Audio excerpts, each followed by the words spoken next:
नमस्कार, मी प्रतिमा परिमॉममध्ये तुमचं सगळ्यांचं स्वागत करते. तुमचा आजचा दिवस खूप छान आणि मस्त जाऊ दे. तर आता वाजलेले आहेत 1:30 आणि मी काही जेवण केलं नाही कारण मला जेवणच करू वाटेना.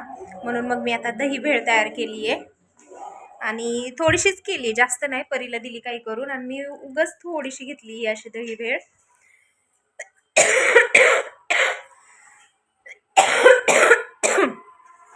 तर आता नाश्ता करून घेणार आहे थोडासा आणि गोळ्या खाऊन आराम करणार आहे आज पण थोडासा.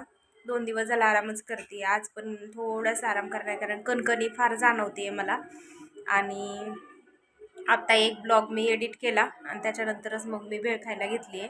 खरं तर मला थोडी गोधडी राहिली आहे ती शिवायची आहे, पण आता सुई मोडली माझी आणि दोरा पण संपला आहे, तर ते सगळं मला घेऊन यायला लागणार आहे. मेडिकलमध्ये नाही तर दुकानातमधून जाऊन घेऊन यावं लागणार आहे. आणि चला आता खाऊन घेते आणि बघूया आजचा दिवस कसा जातोय. काय काय मी तुमच्यासोबत शेअर करते, मला अजून तरी काय माहीत नाही, पण बघूया कसा जातोय दिवस. तुम्ही तुमच्यासोबत शेअर करेलच. डीमार्टला जाण्या अगोदर म्हटलं चहा घेऊन जावं, कारण बाहेर गेल्यानंतर परत मग मी काही खात पण नाही आणि काही म्हणजे कुठं आम्ही थांबत नाही, त्याच्यामुळे चहा बिस्किट खाल्लं आणि नंतर डीमार्टला गेलो.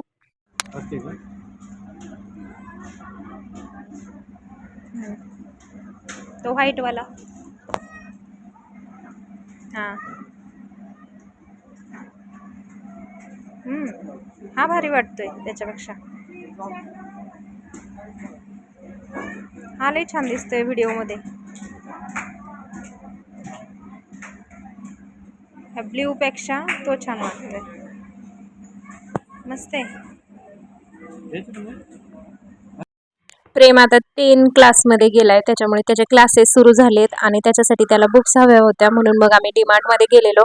सारखं डीमार्टमध्ये जावं लागतंय, डीमार्टमध्ये गेल्यानंतर परवडतं मला वाटतं थोडंफार तरी, म्हणून मग मी डीमार्टचं साहित्य घेऊन येते. तर बुक्स घेऊन आले डीमार्टमध्ये जाऊन आणि काही छोट्या मोठ्या गोष्टी पण घेऊन आले ज्या लागत होत्या त्या. तर भरपूर साऱ्या बुक्स अशा लागत होत्या, 15 बुक्स घेऊन आले. त्याच्यानंतर परीला हा केक आवडतो म्हणून हा क्रीम बेक्सचा केकसुद्धा घेऊन आले. त्याच्यानंतर मग फालुद्यावरती बाय वन गेट वन होतं म्हणून मग तो एक घेऊन आले. घ्यायचा नव्हता पण मुलांना आवडतो म्हणून घेतला. त्याच्यानंतर कोकम सरबत आणला. आता खूप उन्हाळा चालू आहे, कोकम सरबत पिलाच पाहिजे म्हणून मग आज आणलंय मी आणि छान लागतो कोकम सरबत. तुम्ही पिला की नाही मला नक्की सांगा कमेंट बॉक्समध्ये. सध्या तर काय नॉनव्हेज बंद आहे, त्याच्यामुळे मग नॉनव्हेजचा काही बेत नाही आहे, कारण परीला चिकन पॉक्स झाला आहे ना, त्याच्यामुळे आलाय थोडंसं आटोक्यात, पण तरी पण मी नाही बनवत आहे. आणि नंतर एखाद्या दिवशी बनवल्यावर तुम्हाला रेसिपी नक्की शेअर करेल मी, मटनची रेसिपी. तर आता मी भाकरी करायला घेतली आहे. बाजरीची भाकरी खूप दिवसानंतर करते मी. बाजरीची भाकरी मला खूप आवडते. आमच्या इकडे पहिल्यापासून बाजरीची भाकरी खातात, ज्वारी पण खातात, पण बाजरी पहिल्यापासून जास्तच खातात, म्हणून मग मला बाजरीचीच आवडते जास्त करून, म्हणून मग बाजरीची भाकरी बनवायला घेतली इथे. आणि आज ना शेवभाजीचा प्लॅन होता, म्हटलं शेवभाजीबरोबर भाकरी छान लागते, त्याच्यामुळे मग मी आज भाकरी बनवते आहे. आणि खूप दिवसातून अशी बनवल्यामुळे ना खायला तरी एकदम टेस्टी आणि त्याची चव तर काय सांगायचं, एक नंबर लागते. तुम्ही कोणती भाकरी खाता मला नक्की सांगा. मला नाचणीची पण भाकरी आवडते. नेक्स्ट टाईम मी डीमार्टमध्ये गेल्यानंतर आहे ना नाचणी घेऊन येणार आहे. वेट लॉससाठी पण चांगली असते आणि आपल्या शरीरासाठी पण चांगली असते आणि त्याला चव पण खूप छान असते. एकदा घेऊन येऊन मग मी ती पण भाकरी तुमच्यासोबत शेअर करणार आहे. तर आता भाकरी छानपैकी मळून तिला भाकरी तयार करून नंतर मग मी तव्यामध्ये टाकली, पाणी लावलं आणि भाकरी छान अशी भाजली एका साईडनं. आता दुसऱ्या साईडनं तव्यामध्येच भाकरी भाजून घेते मी. पहिले पहिले मी गॅसवरती भाकरी भाजायची, पण आता नाही भाजत, कारण कमेंट खूप यायला लागल्या मला की गॅसवर भाकरी भाजलेली चांगली नसते, म्हणून मग मी तव्यावरच भाकरी भाजते. तव्यावर भाजली तरी अशीच माझी भाकरी फुगते. तुम्हाला दिसत असेल भाकरी खूप छान फुगली होती. संध्याकाळी आमचं जेवण झालं, त्याच्यानंतर मग मी किचनवरचा पसारा आवरला, भांडी आवरली, सगळं अंथरूण वगैरे टाकलं आणि संध्याकाळी परीच्या केसांची चंपी करायला घेतली, कारण तिला उद्या स्कूलला जायचं होतं आणि केस धुतलेले होते, त्याच्यामुळे म्हटलं की आपण संध्याकाळच्या वेळेला तेल लावू. दुसऱ्या दिवशी सकाळी वेळ मिळत नाही, कारण डबा वगैरे करायचा असतो, सकाळची पण धावपळ असते, म्हणून मग मी सकाळचं लावत नाही. तर आता तेल लावून तिची छान मालिश करते. खूप दिवस झाले अशी मालिश केलेली. मला म्हणत होती मम्मी तू मालिश कर, आणि माझ्यापेक्षा जास्त तिला पप्पानी मालिश केलेली आवडती केसांची, कारण ना ते खूप छान केसांची मालिश करतात, त्याच्यामुळे त्यांच्याकडून जास्त करून ते मालिश करून घेते. पण आज ना त्यांचं काम चालू होतं आणि त्याच्यामुळे मग मी त्यांना काय सांगितलंच नाही. मग माझं मीच तिला तेल लावलं आणि छानपैकी अशी मालिश करून घेतली. त्यानंतर मग मी माझ्या पण केसांना तेल लावायला घेतलं, कारण मी पण हेअर वॉश केला ना की संध्याकाळच्या वेळेला तेल लावते, बरं पडतं तेल लावल्यानंतर. नाहीतर मग माझे केस खूप ड्राय होतात, रफ होतात आणि माझे केस असे नव्हतेच. माझे केस आहे ना इतके मोठे होते ना, कट करून करून करून ते छोटे झालेत आणि आता त्याला खूप सारी गळती लागली आहे. इतके सारे प्रयत्न करून झालेत पण गळती काही थांबत नाही आहे केसांची. काय करावं मला सुचत नाही. तुमच्याकडे जर काही उपाय असेल तर मला नक्की सांगा. त्याच्यानंतर कट्टू डे टू दुसरा दिवस सुरू झाला. दुसऱ्या दिवशी सकाळी सकाळी मी चहा पाणी वगैरे झालं, परी स्कूलला गेली आणि त्याच्यानंतर लगेच मी इथं सोफा आवरायला घेतलाय कारण खूप खराब झाले होते सोफ्याचे कवर. जवळजवळ 1-2 महिने झाले मी क्लीनच नव्हतं केलं, म्हणजे सोफ्याचे कवर धुतलेच नव्हते, तर ते सगळे काढले. सोफा सगळं स्वच्छ झाडून घेतला कारण खूप कचरा त्याच्यावरती. मुलं खूप घाण करतात, म्हणजे जेवण वगैरे त्याच्यावर बसले नाही जेवायला की सांडतात खूप. मग ते सगळं त्याच्यामध्ये आतमध्ये जातं आणि खराब होतं. मग त्यामुळे सगळं झाडून स्वच्छ करून घेते.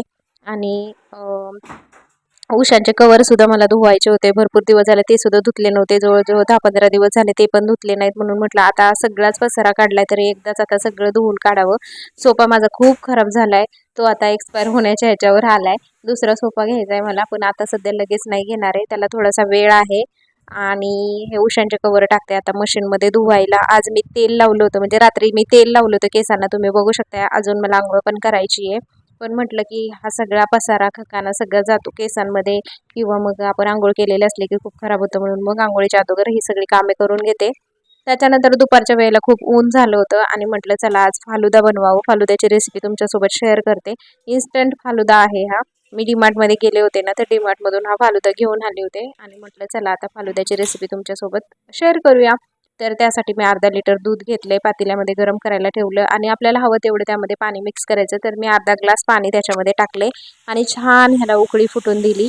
आणि उकळी फुटल्यानंतर आहे ना, हे फालुदा मिक्सचं इटमीचं जे रेडी मिक्स फालुदा मिक्स आहे ना, तर ते मी खोलून घेतले. ह्यामध्ये सगळं असतं, काजू म्हणजे जे काही ड्रायफ्रुट्स असतात ना ते सगळे, परत शेवया आणि फालुदा आणि काय ते म्हणतात सब्जा बी, सगळं असतं त्याच्यामुळे बाकीच्या गोष्टी टाकायची काहीच गरज पडत नाही. तर दुधाला छान उकळी फुटल्यानंतर हे प्रीमिक्स म्हणू शकताय. तर हे सगळं मी दुधामध्ये टाकून घेतलं आणि छानपैकी ह्याला उकळी आणली. 15 मिनिटं छान हे शिजू दिलं आणि 15 मिनिटं शिजल्यानंतर आहे ना आपल्याला ते छान थंड होऊ द्यायचं. थंड झाल्याशिवाय फालुदा खायला घ्यायचा नाहीये. गरम फालुदा चांगला लागत नाही, त्याच्यामुळे थंड फालुदा फ्रीजमध्ये ठेवायचा थंड करायला. तर छान अशी उकळी फुटली आहे आणि उकळी फुटल्यानंतर आता मी काय करणार आहे, थोडा वेळ त्याला जवळजवळ 5 ते 10 मिनिटं बाजूला ठेवून फ्रीजमध्ये थंड व्हायला ठेवून देते. आणि फ्रीजमध्ये थंड झाल्यानंतर तुम्ही बघू शकता असा चांगला घट्टसर होतो. आत्ता काही इतका घट्ट नाही आहे, आता अजून थोडंसं नॉर्मली गरम आहे, पण थंड झाल्यानंतर एकदम घट्टसर होतो. तोही तुम्हाला मी दाखवते. फ्रीजमध्ये ठेवून दिलाय आणि आता जवळजवळ 1 ते 1.5 तासानंतर मग मी ह्याला बाहेर काढले. तर खूप छान थंड झाला होता आणि घट्ट पण बघू शकताय. बाहेरच्या फालुद्यापेक्षा घरी बनवलेला फालुदा खूप छान लागतो आणि मी कधीतरीच बनवते. मला वाटते ना, माझं चॅनल सुरू करून आत्ता ही फालुद्याची दुसरी रेसिपी असेल. 2 वेळाच फालुदा फक्त मी माझ्या चॅनलवर अपलोड केलेला आहे. आणि आपल्याकडे कोणतीही आईस्क्रीम असू द्या, ती आईस्क्रीमसुद्धा ह्याच्यामध्ये मिक्स करायची.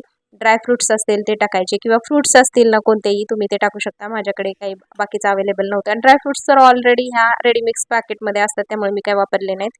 असा काहीसा आपला फालुदा तयार झालेला आहे आणि खूप छान यम्मी आणि टेस्टी लागतो. लहान मुलांना तर खूप आवडतो. स्पेशली मी परी आणि दादासाठी बनवला होता. मग परीला मी टेस्ट करायला दिला. त्याला म्हणलं तू सांगतो का, तर तो लास्ट तो व्हिडिओमध्ये येत नाही. त्याला कितीतरी वेळा म्हणलं रिव्ह्यू देत जा, तर तो येत नाही. पण परी आमची अजिबात लाजत नाही. तिला खूप आवडला आणि असा गेला आजचा दिवस. तुम्हाला ब्लॉग कसा वाटला कमेंटमध्ये नक्की सांगा.